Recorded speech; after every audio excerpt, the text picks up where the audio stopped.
Sino siya? Mula sa simpleng simula, ngayon, isa na siyang kilalang pangalan sa industriya ng pelikula at telebisyon. Ipinanganak siya noong 1965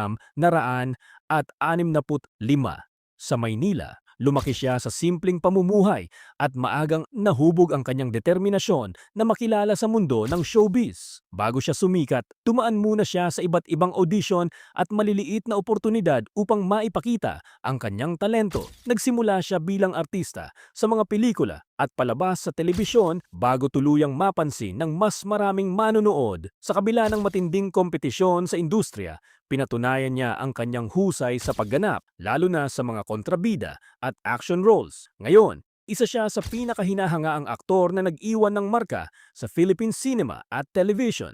Isa na dito ang Totoy Buwang Mad Killer ng Maynila. Totoy, ano ka ba? Sasayangin mo na ang buhay mo dun na sa may katuturan. Ang bakal, tinututok yan sa kaaway, hindi sa kaibigan. Paano makakasigurong kaibigan ka?